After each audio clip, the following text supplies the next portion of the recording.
Good morning, everybody. Keith Engle for TGI Sports Talks. Are you serious? Great to have you with us here this morning on this Easter weekend. If that's what you celebrate. If not, enjoy maybe a long weekend, which I have, and surely some others have. Sort of a long weekend.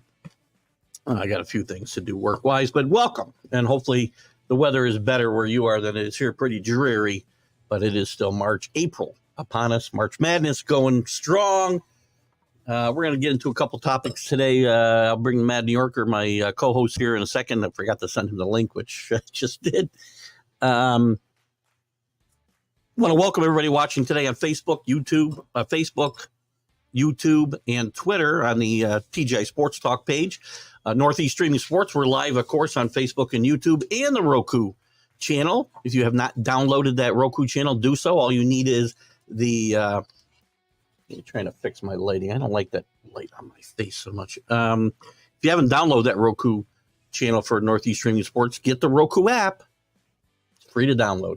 And, of course, we're live on Let's Talk Sports as well. Some great content all day and all night long on both those avenues.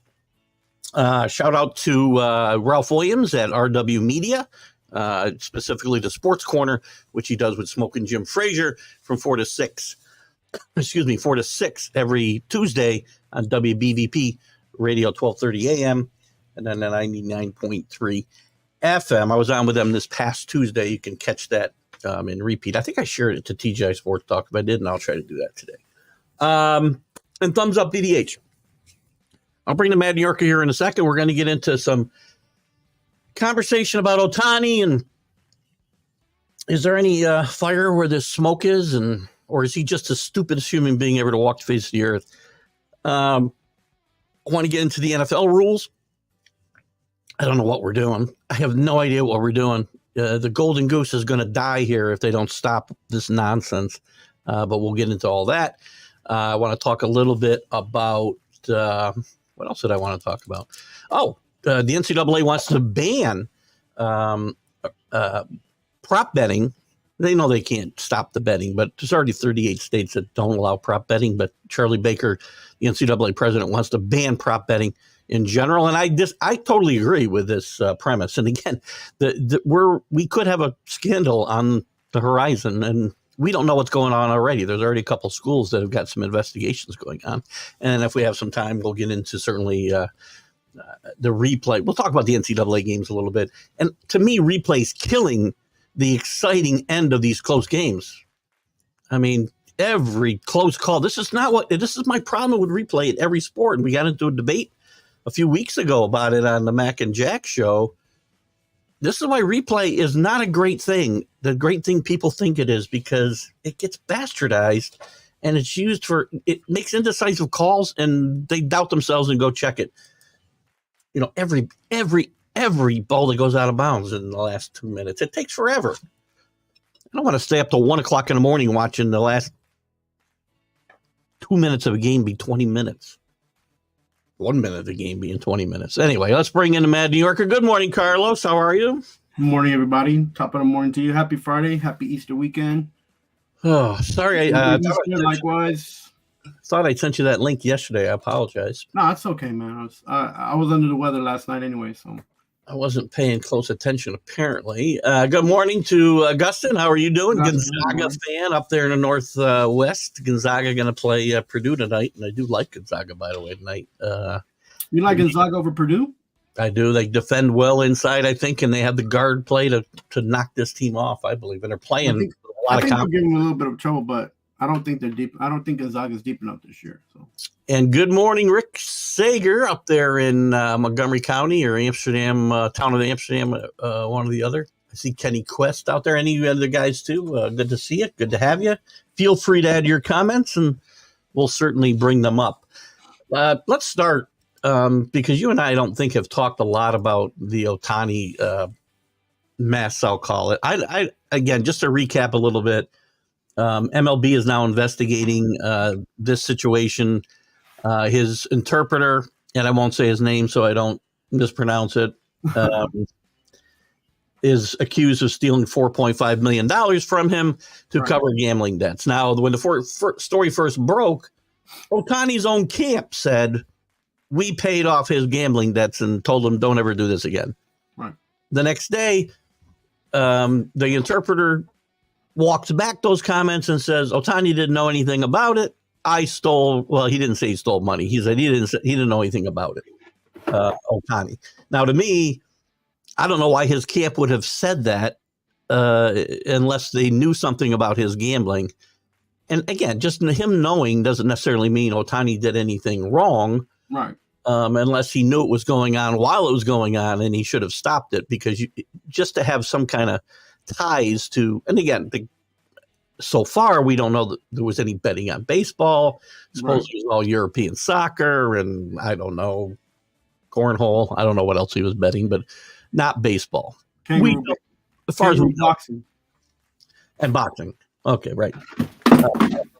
You're right, Carlos? Carlos just fell out of his chair. He'll be back in a second.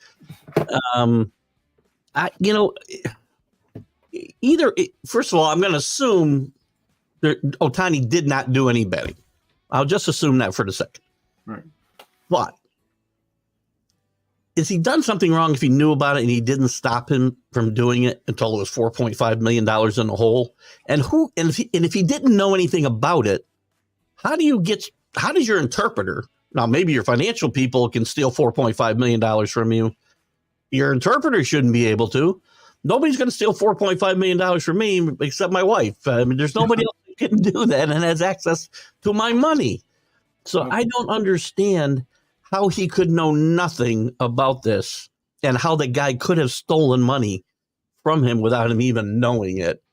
So to me, there's something more that we have yet to learn. Right. So what do you think his consequences should be? Well, it depends. Again, I mean, there's people a lot of people are jumping to conclusions, right? The big joke about Pete Rose, if Pete Rose is one interpreter away from being in the Hall of Fame. I mean, Do I think Ohtani bet on baseball? I'd like to think he's smarter than that, given if he bet on baseball. All right. What do I think the penalty should be?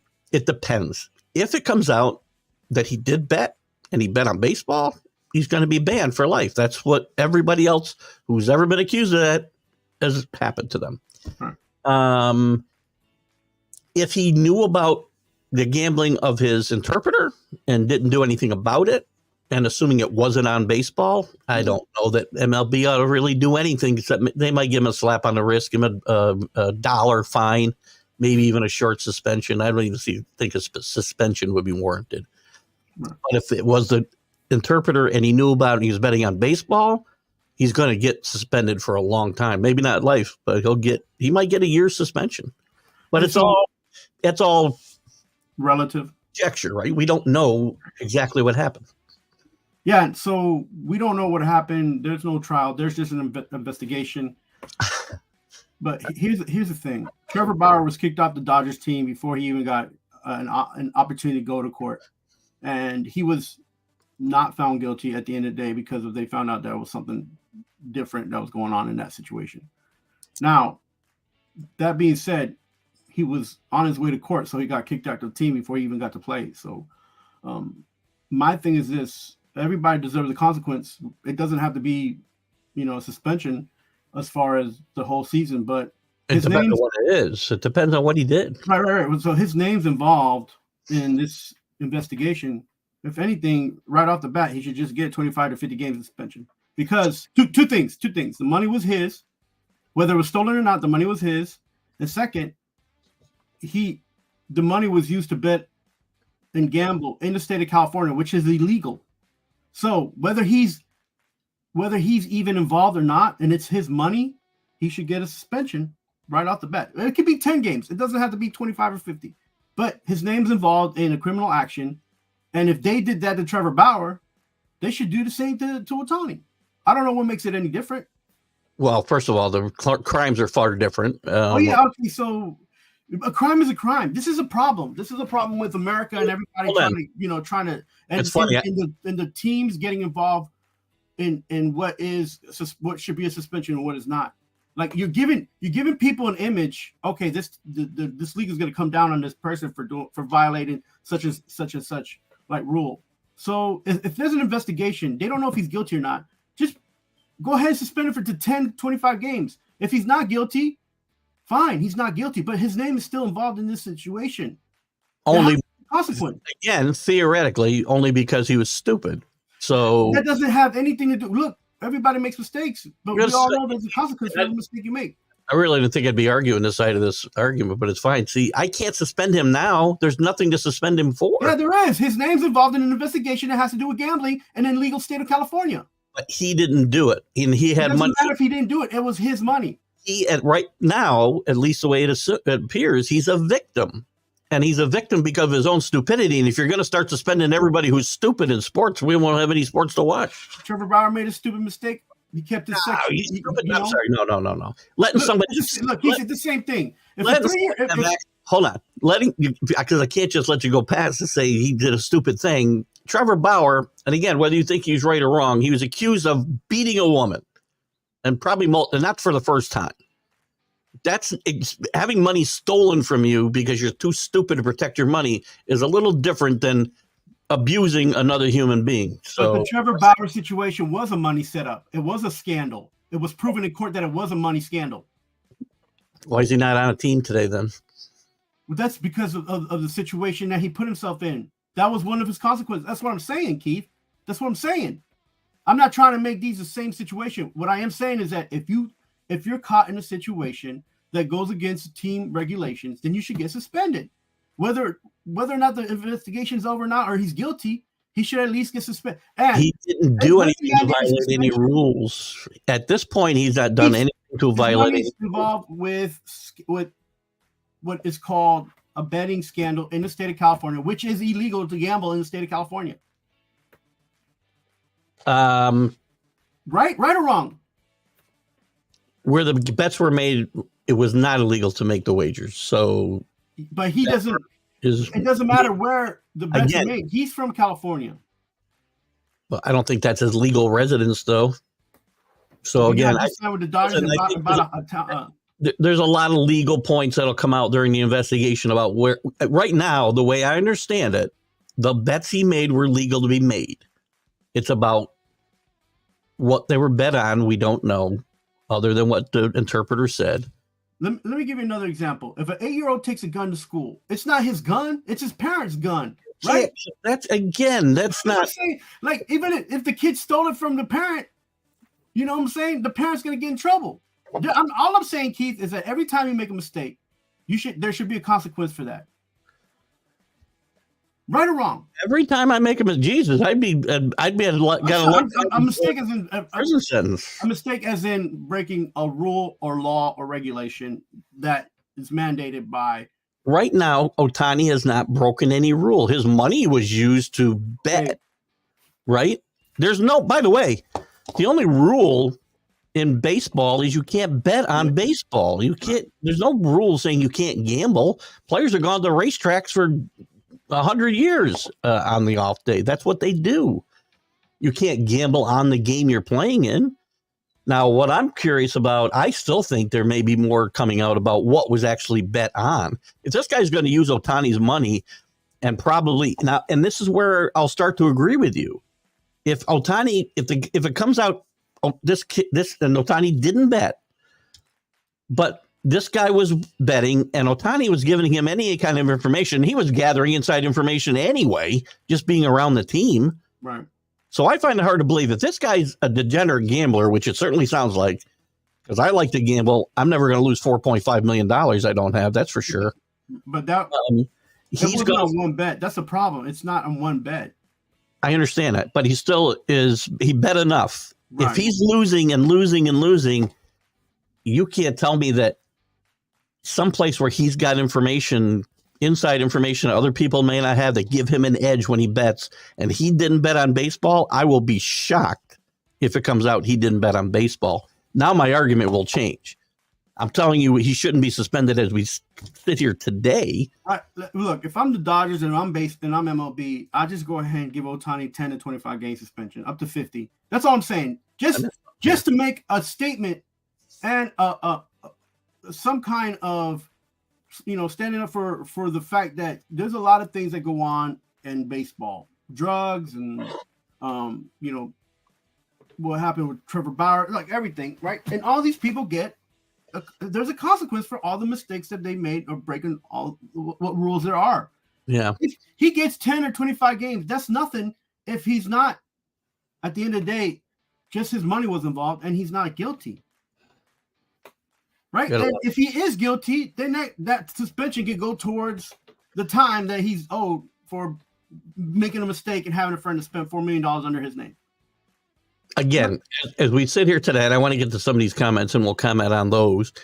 As we sit here today, he can't be suspended for anything. The guy was wagering his money, but wagering it on sports that were not baseball. He's done nothing to violate the rules of baseball, according to what we know today.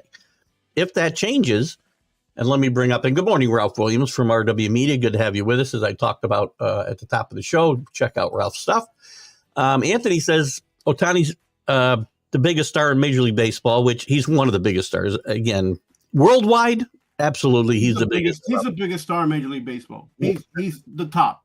Worldwide, because of his appeal worldwide outside of this country. If he's just in this country, the guy can pitch, hit, and play the field. I'm not like I would still argue that he's not the most valuable guy in baseball, but that's another conversation. Right. He won't. But because of that, Anthony says they won't. $100 million makes you the best player in baseball. No, I don't. Absolutely not. I mean, a lot of guys have gotten a lot of money. That's like the biggest contract there's been so far. I don't care. What does that matter? I mean, guys have gotten paid hundreds of millions of dollars that are terrible. So again, I'm not using that to equate. Money doesn't equate who's the best. Well, tell that to the baseball players who are looking for this huge contracts then. Well, what did they get? They didn't get what they thought they were worth. So, and now there'll be again, that's a different conversation. But I will tell you, Anthony, to your comment here, it will depend. He may get a small fine and 3 games suspended. Why not? Just being associated and knowing about it, and he didn't, and no betting was done on baseball, then maybe something like this happens. I feel like if they would suspend him now, they would just get it out of the way. If there was, well, because you can't do that. I mean, Players Association is not going to let that happen. MLB has done that before. A Players Association will never let him get suspended in this situation. Don't compare him to Trevor Bauer.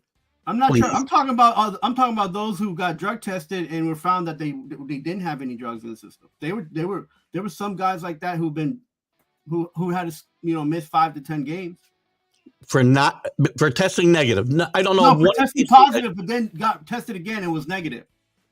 Well, again, they were tested positive, so I don't have a problem with that. To me, that's still he hasn't been tested positive of being guilty of anything right now. He's got $4 million. This is the money in somebody else's pocket.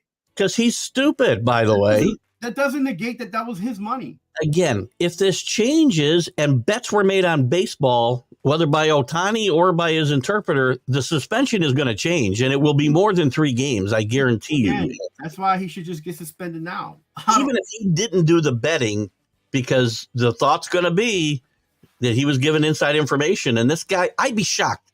This guy he's employed by the Dodgers. The interpreter was. Right, was. And he's got all kinds of access to players not named Ohtani and information about guys not named Ohtani. And he can use that information to better his chances of winning a bet. I'd be shocked if he didn't bet on Major League Baseball. Yeah, and Keith, not for nothing, but the interpreter they found out that he lied on his resume as well. Like, they say he went to Boston College. There's no information that he went to Boston College. Like, the Dodgers, they foo-fooed this up as much as Ohtani and his interpreter did, because they didn't follow up on everybody.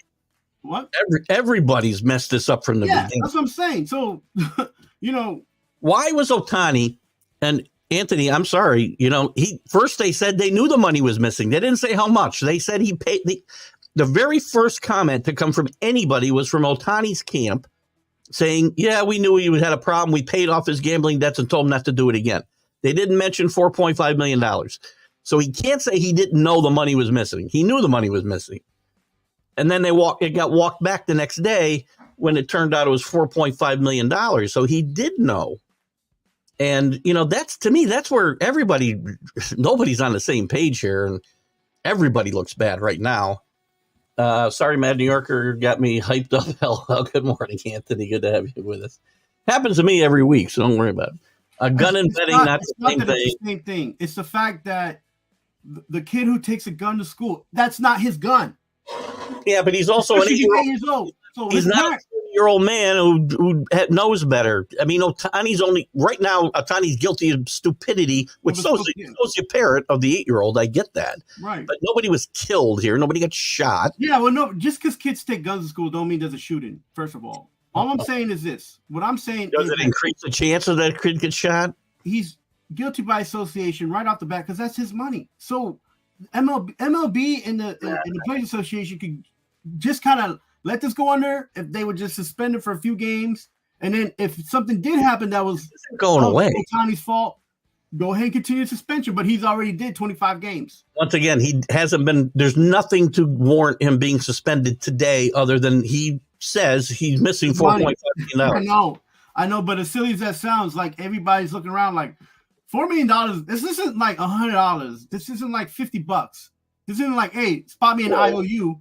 When you get a few $100 million in the bank, you don't miss $4 million that much. So I mean, good morning, Chris F. Grave. In society, you're often branded guilty as soon as you're accused. Agreed.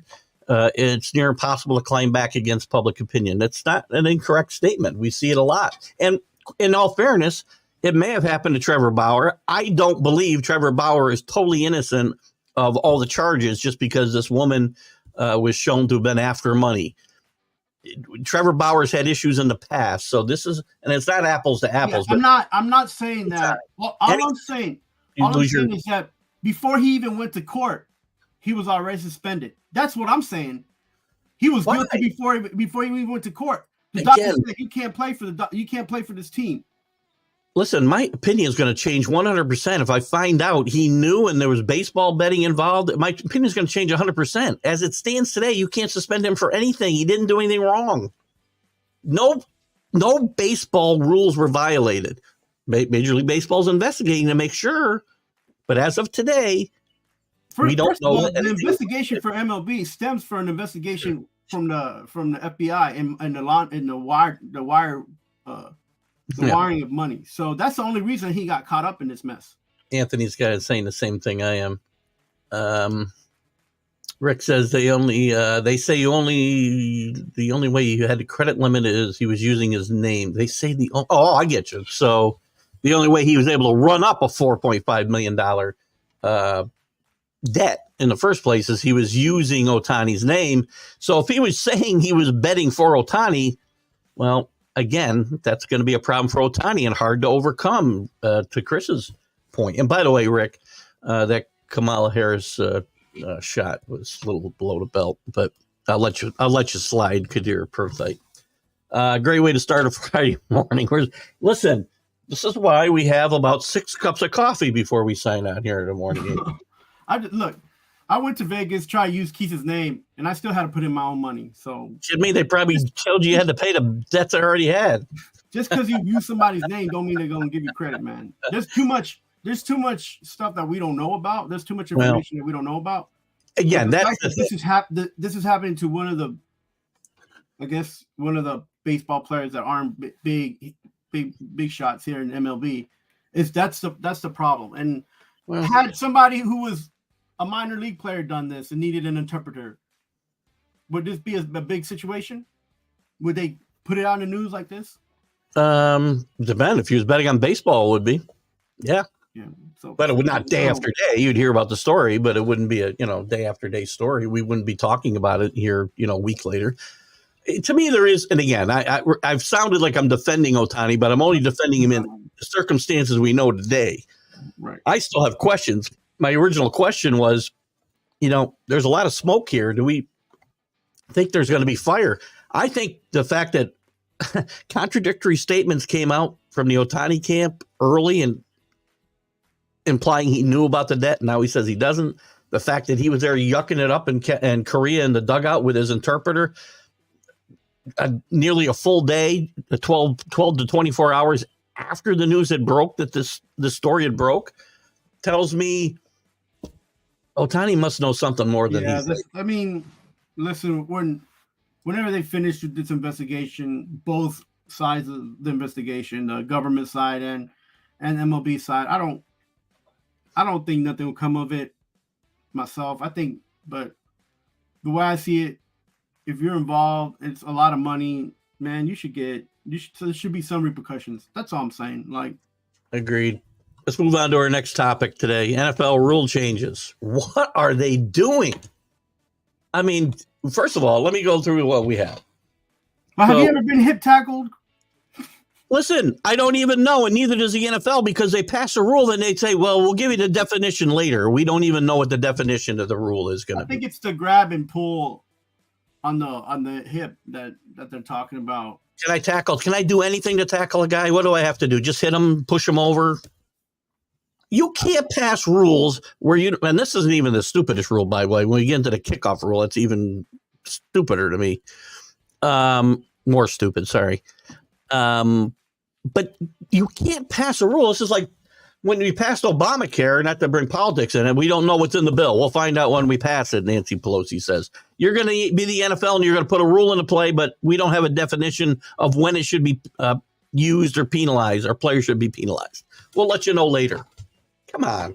And by the way, this is a violent game, and these guys know it's a violent game, and you're trying to legislate violence out of the game under the ruse of player safety, and you're ruining the golden goose because people want to see big hits, and you're changing it. Yeah, I know. I think what the NFL is trying to do is make peace with this whole, like, they're not gonna raise the signing fees of running backs, because this happens a lot to running backs more than a lot more other position players. It happens to wide receivers and some tight ends, but this happens more to running backs, where they try to get pulled by the hip, and a lot of times they break it if they're. So I can't hit a guy from here up. I can't hit a guy from the thighs down. Where can I hit a guy? This isn't hitting. This is the grab and pull. Well, I understand. You say that, but the NFL has not even defined that. You ask those guys, like, those old running backs, they'll let you know. It's. I mean. Well, yeah, but what are defenders supposed to do? I mean, yeah, I'm not saying that this is a good rule at all. I just think it sucks that they're trying to, appease a group of position players who are not getting paid well, or should get paid what they get paid for doing what they do, by making a rule like this, which is ridiculous. I think just pay people what they're worth, or pay people what you want to pay them to be on your team. Well, they make a lot of money and they know the dangers. I could get hurt. Now, I don't want guys to get hurt. I want them. They've done things with equipment to protect their heads and whatnot. And there's concussion protocols, and that's all good. Just don't change all these rules to turn us into flag football.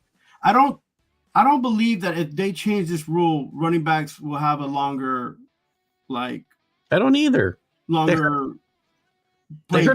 They hurt their knees more than they hurt their hips, for crying out loud. Well, that's part of the pull, right? When they turn in and they're trying to catch, trying to take off. Those injuries are more often turf related than they are tackle related anyway. Yeah, I mean. So I'm not sure exactly what we're doing. Just change it back to grass and dirt. Well, there is that too. I mean, and the Players Association has talked about that, and the NFL doesn't even want to budge, it seems. But we're going to put in rules that we can't tackle anybody. Right. And we talked about the turf and the grass argument, was that some of these stadiums are owned by municipalities, and they want a field where they can just change in different and have different events. Yeah, well, that makes sense. If I'm paying $1 billion for a facility, then I'm going to have the say, and you guys figure out your injury problems. So, right. So that's I don't know. You can't have it both ways. You can't ask for these, the taxpayers to pay for stadiums and then expect it to be used just for the NFL and exactly the way they want it set up for them. And here's another thing about this rule. To be honest with you, you're not appeasing anybody, but I don't want to say that they're trying to do a good job on player safety. But because this is not a good job on player safety, if you think about it, because where's the data that shows that the hip tackle is something that causes injuries more than a turf injury, or compared to getting a speared in the thigh? They'll make up some data that, is mind numbing. Getting speared in the thigh hurts more than a hip tackle. I'm gonna tell you that's the truth. By the way, I didn't say that to the thigh. I didn't say that the NFL necessarily cared about player safety when they make these rules. They do it under the guise of player safety, so that it's more palatable to people. That's what right. And which what I say, it's like that doesn't. It's not a you're not appeasing anyone, using that terminology, that they're making the game safer. I would rather have the NFL say we're going to do a 10-year or 5-year or 2-year, investigation and trial to see if the hip tackle is a cause of major injuries, and to running backs, tight ends, and wide receivers, or something like that. Just show us data. Don't just be like, well, we're changing the hip tackle, but we don't know exactly what that is, and we're gonna make everybody think about hitting other players or tackling them. Well, possibly even sillier than this rule is the new kick rules. Oh, what? First of all, the NFL, to preface this, the NFL says they want to make the kickoff relevant again because it's arguably the most exciting play in football. Last year, there's 22% only of the kickoffs were returned, which is ridiculous. They put a rule in, again, theoretically for player safety. Right. And now they know that people are missing this great, exciting play, and they put in, why not just go back to what was there, by the way? But they put in a rule where now you're still going to kick from the 50, but all the defensive players and all the offensive players are going to stand on their 40, and nobody can move. Nobody can move until the ball hits the landing zone inside the between the 20 and the goal line, or the player touches the ball. If you don't reach that 20-yard line, or 20, I think it's a 20-yard line, the ball's gonna go out to the 40. If it goes into the end zone, it's coming out to the 30. Yeah. And not to mention the onside kick rules, where you've got to tell the team you already can't. By the way, they already changed the rules on onside kicks to make it almost impossible to recover an onside kick because you can't load up on one side of the ball. Now you've made wait 5 yards to the ball passes the 5. Yeah. Yeah. Now you've made it probably totally impossible because you've got to tell the other team. You can't have a surprise onside kick because you've got to tell the other team you're doing it. How stupid are these rules? And how silly does the NFL look when they say, first of all, we care about player safety, and this is another step, but we're also trying to make the kickoff relevant again. You didn't need to make the rule you made in the first place. You had an exciting play. Guys got hurt. Guys get hurt on every play, could get hurt on any play of any football game. Right. And it's just, I do not understand. Every time I think Rob Manfred is the stupidest commissioner in baseball, Roger Goodell and his rules committee make me look like a jackass. Ugh. Look, I would like to know that what is the purpose of all these rule changes if there's nothing behind there? Is there data behind any of this? Because they use data for rule changes when they made these rule changes. They did have data when they first changed the rule that kickoffs were more likely to cause a serious injury. And again, I don't remember all the metrics, right? But they had data. They used data. To me, though, you can make data and spin it any way you want. I mean, again, when you say more injuries happen on kickoffs, a higher percentage of the time, there are less kickoffs in the game than there are any other plays. So it only makes sense the percentage of injuries will be much higher. So to me, that's just, a bogus stat. When there's cities that have smaller populations and they talk about the crime rates so high in the small cities, but they have a smaller population. Yeah. And again, to me, they know they made a mistake changing this rule in the first place, but they can't it back. We can't. Well, because we can't admit we made a mistake. We're still worried about player safety, so we're going to change it, but we're not going to change it back to what it was. We're going to make it something even worse than what we have now. In my mind. Now, I agree with you. Maybe when I watch this for a little bit, I'll change my mind. But I don't. I'm gonna. The NFL, like I've said it, and I keep saying it for the last 6 to 8 years, the NFL has been getting worse and worse. You know what? Even my tea time with Tom Brady, he ended up opening up to people saying the same thing. This is all about, all the rules. I always rail on Major League Baseball that every rule change since 1968 was to favor the batter. Right. And the same thing in the NFL. They say it's about player safety, but to me, it's about scoring more points. They want to see a video game football. They want to see 40 to 38 games. That's what they want. You're going to see with this new rule, again, more kickoffs are going to get returned, but with guys having to stay stationary until that guy catches the ball, isn't every ball going to come out to the 40-yard line? It's going to be very hard not to return balls to the 35, 40-yard line every single time. The biggest problem is you're going to be messing up with the player's mindset, because from the beginning of their youth football, high school football, and college football, as soon as the ball's kicked, they're running. They're not waiting for anybody. And that's where a lot of guys, to Rick's point here, I think, too, a lot of guys earned their stripes and became better. They were nobodies on a team, and they earned their credo on special teams with big hits and big plays. And we're de-emphasizing special teams more and more and more, so they don't matter. Right. And it's still it's supposed to be a big part of the game, but you want to eliminate it altogether. And look at, we were talking about this morning, some big star, Terrell Davis, years ago was just, the 53rd man on a roster playing special teams, made some big special teams hits, gets a chance to play more at running back, and we know what happened there. So that's what kind of Rick is alluding to, I think. It opens a coach's eyes up. You're not going to see those plays anymore. Anthony talks about the kickoff rule will have a lot of flags, players moving. Yeah, well, that's the other thing. You want to avoid the referees being involved in the game, and now they're going to... Yeah, more penalties, and we'll throw a flag because, no, that guy didn't move, so we're going to have more replays. And yeah, I saw him twitch. Throw the flag. Oh, you didn't tell me. You didn't tell the right guy about the onside kick. I mean, that's who thinks that's a good idea? How are you possibly? Aren't comebacks really exciting in football? Yeah, but look, I mean, even with the onside kick being a surprise, most of the time they don't even make, they don't even come up. So, but you had a chance, and you knew your team gets behind, 2 or 3 touchdowns. You're not going to be able to come back with onside kicks. That's not going to happen.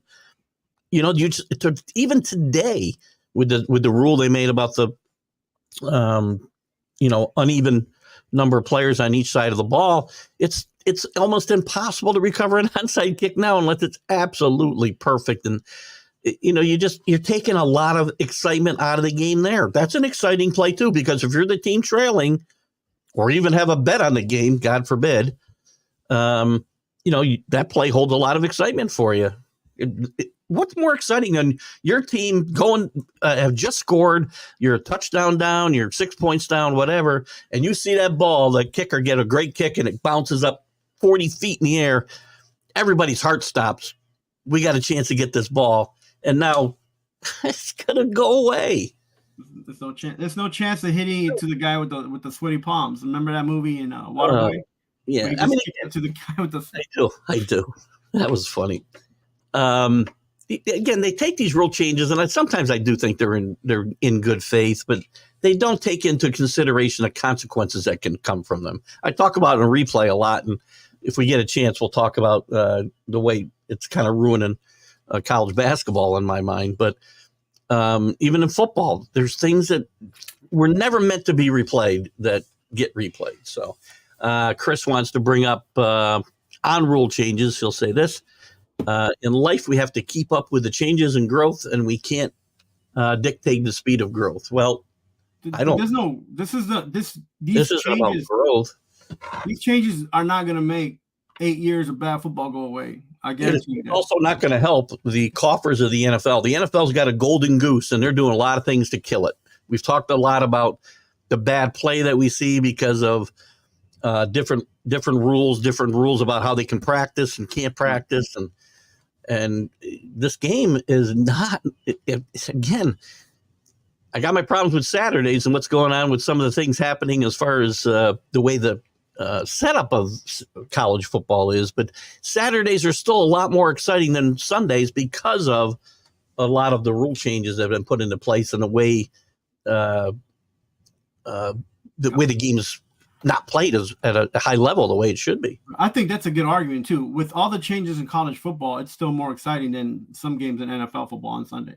Yeah, and it's unfortunately it'll lose some of its luster. The changes in college football are just like are more about teams playing different teams, regional and about divisions and about conferences, where the changes in football are rules that affect the game.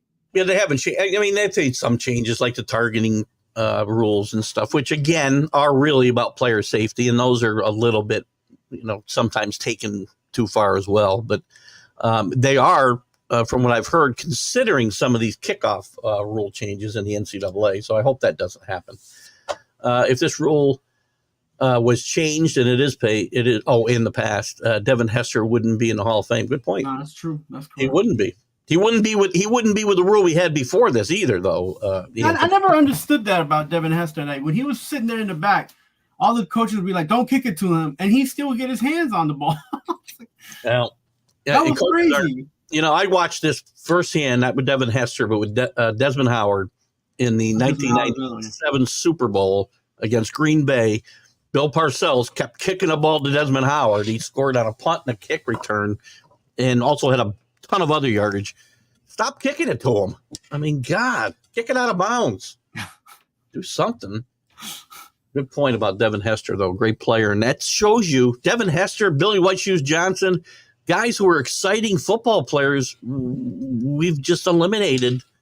Maybe we'll see it with this, but now it's going to be, can I even compare what a great kick returner will do now compared to Devin Hester or Billy White Shoes Johnson when you've got this advantage of the defense can't run until I catch the ball? Right. It's like Pop Warner football, for crying out loud.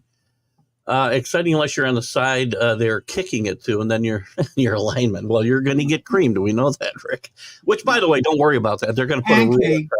They'll probably put a rule in, Rick, where you can't hit the lineman on the onside kick. To Carlos's point, they were debating adding this kickoff rule to college. It's in high school, so players can adjust. Change your. I just don't get it. I don't get it. Just me. Anyway, I guess on the same. Where do I want to go next? Because let's go to because it's a little bit. Let me talk about this. Because we talked about changes and rule replay, and this is something I got into a little bit with Chris, I think, and Danny Fuller and some other guys who were kind of defending replay. I'm not a big proponent of replay in general because I don't care. Hold on 1 second with that. Yep. Are you a Yankee fan? I am. Did you not see the replay yesterday? Yeah, I don't. But again, I don't care that play's not. If it doesn't get overturned, then fine. I don't care. I don't like that was a home run replay. I know. I'm okay. I'm okay if there was no replay at all because I'm okay with human error. Players make errors. Umpires can make errors. It's happened for years and we lived with it. I understand we want to get the egregious calls wrong. Replay was put into baseball for home runs and it got bastardized into everything else. And a guy lifts his foot off the base for, a split second and we do a replay and call him out. And it's stupid. Well, Keith, quick question about yesterday's game. They called the other team called a replay. The Astros called a replay for the Juan Soto throw to the catcher. Yeah, they have that right. But would you have done it as a manager? Would you have been like that there? Yeah, probably. I mean, that looked like an out. No matter what replay, it looked like an out. So. I would have challenged it, sure. But again, I don't like the rule, so there shouldn't be the challenge in there. But so again, I don't like replay and because it gets bastardized. Look what's happened to college basketball. This NCAA tournament, these close games are exciting, but they're sucking the life out of it, the excitement out of it, because every single play, it feels like the last couple minutes of the game is replayed.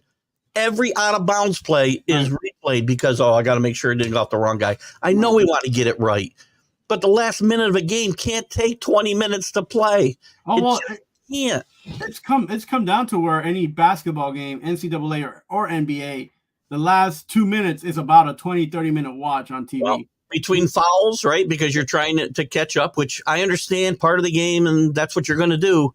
But to replay every single out-of-bounds play, and then we got to replay the clock, and I get it, but it doesn't matter to me unless the clock's run out. It shouldn't matter. I mean, and to this I say, and they're not going to do it because it's money for them, that the NCAA and NBA are going to do the replay, they shouldn't show any commercials. Like, don't go to a commercial break because that's at least a minute to 2 minutes, and it starts adding up. I remember I was watching a game, and I think the replay is going to take that long anyway, but that's not really an NBA game. And I was texting you. It was a Knick game or something, and I was texting you, and you're like, "I'm going to sleep, bro." Like, I'm not watching the game anymore. It's getting late. I'm staying up way past my bedtime to begin with. Last weekend, I can't remember what it wasn't too bad last night, but still, it was elongated. Last weekend, I think it was Saturday. I didn't get to bed till 1:30 because, first of all, the late game didn't start till like an hour later than it was supposed to because how long the game before it went. Right. And it was because it was a close game and we had all these replays. And I'm like, it's an exciting game. I wish I could remember the game it was. You'd think I would, but I don't remember right now. Saturday night, whatever that late game was. I stayed up and I'm debating, do I want to miss a great finish because I can't stand these replays every 5 seconds? I mean, and it might be a note that we're both getting older. It's like, but still, like, no, but it's not just the lateness. It's you're sucking the excitement out of the game, right? Yeah. I mean, I remember these NCAA finishes, back in the day of Kristen Leitner and a lot of other guys with last minute shots. A guy from Michigan State, I remember. God, he played in the NBA. Now I can't remember his name. Remember the Fab Five, the University of Michigan, Chris Webber, the timeout. Timeout. Yeah, with no time left. Again, that was kind of exciting because we weren't having these constant replays and just sucking the joy out of it for me. So, where am I here? I know we got a comment here somewhere. Prop betting you want? We'll get there. I got a couple of questions here. Random question. If Devin Hester is a Hall of Fame, is Justin Tucker? Justin Tucker's a Hall of Famer, absolutely. I think the only kickers in Jan Stenerud might. George Bland is in the Hall of Fame, right? But he also played quarterback. I think Jan Stenerud might still be the only kicker in the Hall of Fame. Justin Tucker is going to be a Hall of Famer, yes. And it's a little bit different too. Devin Hester, I will tell you. A guy who didn't return kicks or kick the ball, who will be maybe not a first ballot Hall of Famer. He'll be a Hall of Famer. Is just retired Patriot Matthew Slater will definitely be a Hall of Famer on special teams. I think probably Steve Tasker or somebody like that is a better example of should they belong in the Hall of Fame. So, right. But Chris Tucker. He's an actor, isn't he? Justin Tucker's got to be in Hall of Fame. He may be the best kicker of all time. Adam Vinatieri will be in the Hall of Fame. So you'll see some kickers get in there. Chris watched an old play with Lloyd Mosby. We're going back in time there. Loved Lloyd. You must have been a Toronto fan then. Sliding into second by a foot, even on the replay in 1989. No debate. Mosby got up and shrugged his shoulders and went to the dugout. Yeah. I mean, what was wrong with that?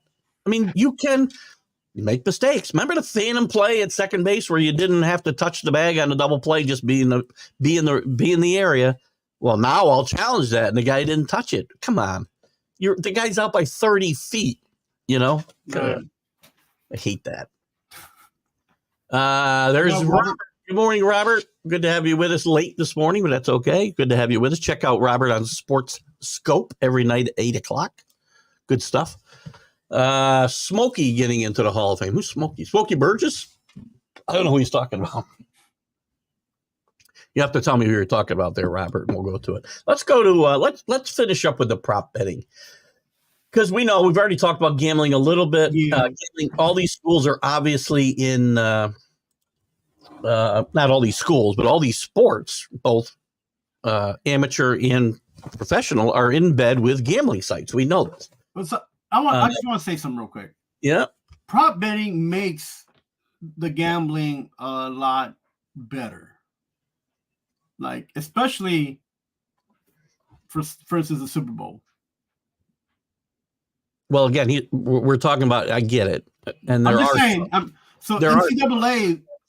There are some prop bets that can't be manipulated, but there's, to me, and we'll just focus on college for a second because we've had betting scandals in the past. Boston College back in the 70s, right? NYU back in the 50s, and and some other instances. In fact, this year we've got some investigations going on with Temple, and the coach at Loyola, Maryland, quit because of some player activity. And to me, if there's going to be another scandal, Charlie Baker, I think, is right. The NCAA president wants to ban these because if you're going to try to fix a game, it's hard to fix a game and the game wager. Right. It's a lot easier to fix a prop bet and say to player A, give you $10,000, just don't score more than 35 points or whatever. Right. And you'll see guys take themselves out for injuries or whatever, so they don't reach numbers and points or rebounds or steals or whatever it might be. Because you can bet, you go to DraftKings, I can bet all this stuff, right? Right. You can bet almost anything you can think of that can happen during the course of a game. And to me, if there's going to be a scandal, it could be these things that prompt that. Now, I know that it's exciting and bettors want that stuff. They want to bet stuff happening within the game, but I don't think Charlie Baker is totally off base here. No, I mean, he's not off base, and I'm not really a gambling guy, but when I place a bet or two, I'm more likely to prop bet than I am to place a straight up bet. Anyways, but Chris Tucker. Listen, I mean, it's a little bit too late for trying to like tighten the squeeze on gambling when everybody, like the actual business itself, is thriving in all major sports. And like, what do you want? It's like you want to turn back the time, or Pandora's box is already open. Yes, I do want to turn back the clock on sports about 40 years. Yes. But you don't like the color of the jerseys nowadays? I don't like the jerseys. I don't like the rules. I don't like, I know I'm the old man sitting on my porch yelling, "Get off my lawn." I understand that. But all sports, and I'm sure my grandfather said the same thing. Everything was better in my day. Sports were better in the 70s. They just were. Yeah, I mean, I think when we live in that time and we're just in that moment, we don't recognize and realize what's going on. And then as the time goes by, you're like, wait a minute, that was going on and that was going on. And like the methamphetamines in the 70s and 80s and baseball, steroid era, but if we were in the moment, we enjoyed it. You didn't say methamphetamines, did you? I mean, I'm sorry, not methamphetamines. Just amphetamines. Speed. Yeah. Yeah, amphetamines itself. Yeah, it's not meth. Yeah, sorry. Just to be clear, I don't think a lot of guys in the 60s. I'm sorry, I made a mistake. I don't think guys in the 60s and 70s were doing meth. They might be today. Yeah, I know, but I'm saying the speed and all that stuff. So I mean, and then you look back and you hear stories of guys saying, "Yeah, I had cocaine for the last 3 days, and I threw a no-hitter and whatever." Whatever the stories are by some of these guys, and you're like, "Wow, I thought you were just a great athlete and you were like of sound in mind," But it is what it is. Sports is what it is. And do you not think that the NCAA, along with the professional leagues, the NBA is another great example where the betting has really taken over the sport? Mm-hmm. Do you not think that we're on the verge, or it could happen, could very likely happen, another big sports scandal coming up because of betting? And most likely, if it happens, it would be because of the prop betting, because it's going to be much easier to manipulate than the final outcome of a game. I think, Keith, that there's a lot of information coming to light that a lot of the sports is more entertainment than it is about what's going on. And you'll see that gambling has a lot to do with some of the outcomes of some of these games. So, I mean, there's so many things out there now, and now that they've opened Pandora's box and allowed these gambling sites, these betting sites, to be part of the league as far as major sponsors. Mm-hmm. What are you going to do? What are you going to say? Like, Chris brought this up, not the addiction part, but he brought the rest of this up. The addiction part, yeah, we're all co-addicted. I get it. It's gone from goose to coke and gambling's an addiction as well. Right. For a lot of people. Obviously, it was for the interpreter for Ohtani. It's an addiction. You don't get $4.5 million in debt without being addicted to gambling. $4 million. That's like a lottery ticket winning, bro. But Chris brought up this the other night that we're now learning about teams and players through gambling. Because young people, you can get on these gambling sites and bet. I know you're supposed to be whatever, 18 or 21, I'm not sure. But I guarantee you, there's kids in high school that are using DraftKings and all these gambling sites, and they're learning about sports and players through these. The same way, see, when I grew up, we didn't have all this, right? I didn't even have all the Yankee games. If I got 10 Yankee games upstate here a year, it was a lot. So I learned about the players through the Sporting News and Baseball Digest, and I learned about baseball, right? Now, then it became the internet, and we learned it through. We used to read the box scores in the newspaper. Couldn't wait for the box scores in the newspaper and the batting averages and all that. Now you got the internet, so you can find it out once a week. Now you find it out immediately. You find out the results of everything immediately, and we're a very immediate society. Immediate gratification. Exactly. Now kids are learning. So they don't learn now through the internet. Now they're learning, well, still through the internet, but the gambling sites, because that's what they're getting, how they're getting indoctrinated into the game. You can't watch a game without seeing a gambling ad every other commercial. And to me, there's gonna be some serious issues both in society, because you'll see an increase in problem gambling, and running your little disclaimer at the end saying, if you've got a problem gambling, call this number, is not going to get it done when you're already pushing that guy to make a bet. Well, I'm a gambler.